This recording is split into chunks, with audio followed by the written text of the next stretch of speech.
जय हिंद friends, welcome back to my YouTube channel business tutorial. हम डिस्कस करने वाले हैं क्लोट्रिमोजोल के बारे में। ये हमारा इंटीग्रामेट्री सिस्टम का जो टॉपिक है, फिफ्थ टॉपिक है। ठीक है, उसके पहले हमने डिस्कस करा है और भी ऑइंटमेंट के बारे में, और भी डिजीज कंडीशंस किसमें किसमें यूज होते हैं, क्या कंट्रा इंडिकेशन वगैरह है, नर्सिंग रिस्पॉन्सिबिलिटीज वगैरह क्या है, उसके बारे में हमने डिस्कस करा है। तो आज ये डिस्कस करेंगे इस क्लोट्रिमोजोल के बारे में। ये जो ऑइंटमेंट है, ये जो लिक्विड जेली है, कैसे यूज किया जाता है, कैसे नहीं यूज किया जाता है, किस कहाँ पर ये काम ज़्यादा आता है, और किसके थ्रू ये यूज की जाती है, अच्छे से डिस्कस करने वाले हैं। तो let's start the video. First one, introduction. The clozapine होता है, सॉरी, क्लोट्रिमाजोल जो होता है, it is the anti fungal drug होता है। ठीक है, यूज टू द बोल सकते हैं use to the various fungal infections में ये यूज किया जा सकता है। जो इसका क्लासिकल बोल सकते हैं कि ड्रग का नाम जो होता है, इमिडाजोल भी बोल सकते हैं। ठीक है, क्लोरिडा जो माजोल है, आफ्टर मिस पैलेड एज द क्लोरीमाजोल। ठीक है, it is the antifungals medications used to treatment infection caused by the fungal and yeast। जो भी फंगल ईस्ट इन्फेक्शन होते हैं वहां पे ये यूज किया जाता है। अब यूज कैसे किया जाता है? क्लोट्रिमाजोल जो होता है, it is commonly used for the skin infections and रिंगल इन्फेक्शंस। जो हम लोग गर्मियों के में क्या होता है कि मौसम में क्या होता है कि जब स्वेटिंग्स वगैरह होती है, कहीं स्वेटिंग्स रुक जाती है बार बार वहीं पे। ठीक है, तो भीगने की वजह से क्या होता है कि वहां पर रिंगल इन्फेक्शन हो जाते हैं, रिंगल लाइक जिसे धात बोलते हैं। ठीक है, वैसा इन्फेक्शन वगैरह हो जाते हैं रिंगल, तो उसमें ये यूज होता है। असलेट में यूज होता है, फूड जॉकिंग इचिंग्स वगैरह में ये यूज की जाती है। ठीक है, इस इन्फेक्शन स्पेशली कैंडिडेसिन वेजाइनल फंगल इन्फेक्शंस में, ये अगर जैसे क्या होता है कि बोलते सकते हैं, गांव में बोलते हैं ना कि जो वेजाइनल के क्या होता है कि ज्यादा चलने की वजह से क्या होता है कि वहाँ पे इन्फेक्शंस वगैरह हो जाते हैं। ठीक है, वेजाइनल इन्फेक्शंस वगैरह हो गया तो वहाँ पे ये यूज किया जाता है। ओनली थ्रोट इन्फेक्शंस वगैरह हो गए, फंगल इन्फेक्शंस, माउथ इन्फेक्शंस वगैरह हो गए, तो वहाँ पे ये यूज की जाती है। अवेलेबल फॉर्म कहाँ पे कैसे अवेलेबल होती है? तो ये ऑइंटमेंट के रूप में अवेलेबल होती है, क्रीम के पाउडर के रूप में ये अवेलेबल होती है। और वेजाइनल के लिए टैबलेट्स वगैरह के क्रीम के फॉर्म में ये अवेलेबल होती है। ठीक है, लोशन वगैरह के माउथ के लिए लोशन वगैरह के मतलब ये क्या होता है कि उस कंडीशन में लिक्विड जेली टैबलेट्स वगैरह के फॉर्म में ये मिल सकती है। मैकेनिज्म ऑफ एक्शंस क्या क्या हो सकते हैं इस मेडिसिन के? तो मैकेनिज्म ऑफ एक्शंस जो होता है कि ये कैसे काम करता है, ठीक है, हमारी बॉडी पे कैसे अप्लाई करने पे कैसे काम करता है। तो क्लोट्रिमाजोल जो होता है, working by the damaging fungal cell.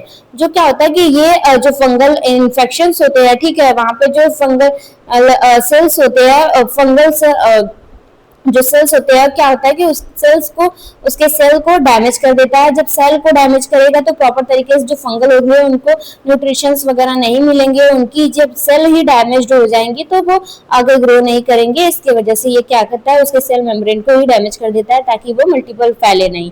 ठीक है, इनहिबिट करता है growth fungals ultimately killing the fungal cells. जो ये फंगल सेल्स को किल कर देता है, जिसकी वजह से ग्रोथ फंगल का क्या होता है, रुक जाता है और ठीक हो जाता है। ठीक है, फंगल इन्फेक्शन।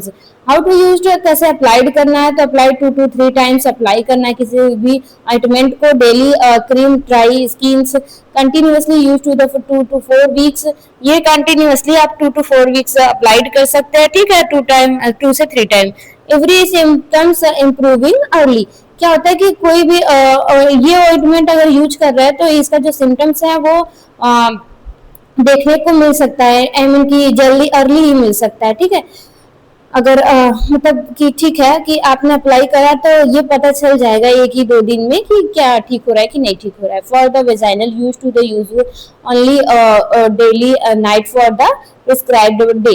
अगर आप वेजाइनल यूज कर रहे हो तो एक नाइट में 1 ही बार ये यूज करना होता है प्रिस्क्राइब के रिकॉर्डिंग। ठीक है, नेक्स्ट वन चलते हैं साइड इफेक्ट के बारे में। अगर ये क्रीम हमने ज्यादा टाइम तक लगा लिया, ठीक है, कंटिन्यूसली लगा रहे हैं, मिड बर्न वहां पे हो सकता है, इरिटेशन हो सकता है, रेडनेस हो सकता है, इचिंग हो सकती है, या एलर्जिक वगैरह रिएक्शन सो प्ले कर सकता है, ठीक है।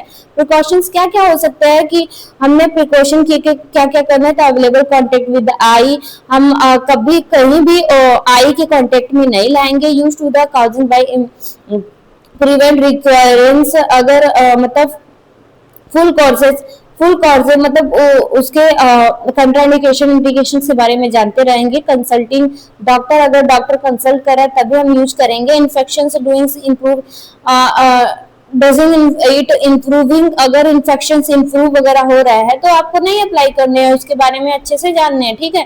डॉक्टर से संपर्क करना है, किसी जानकार या बोल सकते हैं कि नर्सेस वगैरह से, ठीक है। आप वहाँ पे संपर्क करके उसके बारे में अच्छे से जानना है, डिटेल में आप साइन सिम्टम्स बताने हैं, ठीक है। सिम्टम्स वर्जन्स देखना है, सिम्टम्स वगैरह अगर हम रोल अप्लाइड कर रहे हैं तो कैसा सिम्टम्स देखने का, इचिंग्स वगैरह, बर्निंग वगैरह तो नहीं देखने को मिल रहा है, वहाँ पे सेंसिटिविटी रिएक्शंस तो नहीं देखने को मिल रहा है, ये सब देखते रहेंगे। यूज आर्डर प्रेग्नेंट, जो प्रेग्नेंट लेडी है, ब्रेस्ट फीडिंग करा रही है वो लेडी, वो तो इसको यूज करने से पहले, ठीक है, ये यूज नहीं कर सकती, वैसे करने से पहले डॉक्टर से संपर्क करें। और कोई भी देखना है ऑइंटमेंट वगैरह हम यूज कर रहे हैं तो उसका एक्सपायरी वगैरह देख के, और कौन से वर्जन्स का है, कौन से वर्जन्स का नहीं है, कब का है, उसको देखने के बाद ही ये यूज करते हैं, ठीक है। तो लास्ट देखेंगे कि हमारा नर्सिंग रोल क्या होता है। नर्स का रोल यही होता है कि कोई भी मेडिसिन हम कभी भी किसी को बता रहे हैं, ठीक है, दे रहे हैं, तो पहले हम उसके बारे में अच्छे से डिटेल जान ले और प्रॉपर तरीके से कैसे अप्लाई करना है उसके बारे में अच्छे से पेशेंट को बताए, ठीक है।